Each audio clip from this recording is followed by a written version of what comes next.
So I don't have a super creative name for this one yet, but I do want to break down, because it's kind of a complex movement, a couple of the moving pieces that are happening while we're doing it. So the first thing we're going to be doing is trying to imagine rounding through the thoracic spine. So the way that I just want to show this and demonstrate it is that when we get to the movement, and I'm going to have you lay face up doing this, that we're trying to do is really use this band to help push that mid back against it. That is trying to trap that band down, which is why it's there. That, again, we're starting from, we'll call this neutral, that I'm trying to push my back away against this band as my arms kind of stay in place. Or you could imagine as they're trying to push up toward the ceiling, doing a bench press type movement, right? So that's the first thing that we're trying to emphasize with the band here.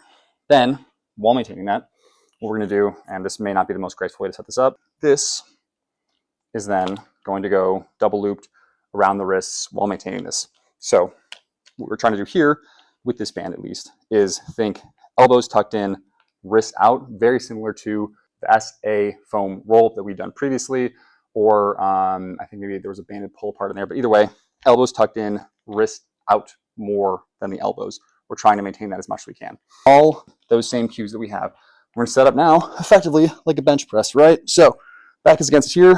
From here, I'm thinking tucking my elbows in toward my side, the wrists rotating out. Get whatever hand position makes the most sense for you for this, since there's no actual weight in the hands.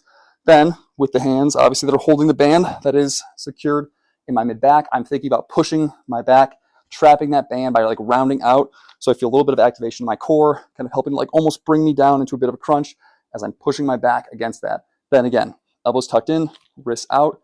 I am pushing up toward the ceiling while maintaining that as much as I'm able to.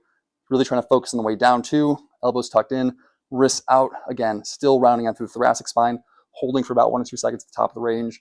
And then again, pushing that out, keeping the wrists apart, elbows tucked in, bringing that back down on the way, still trying to maintain flexion in my thoracic spine as we do so. If we need to, we can add weight into the hands or unilaterally on one side if we want to make this more challenging, but I have a feeling this will be plenty challenging as it is.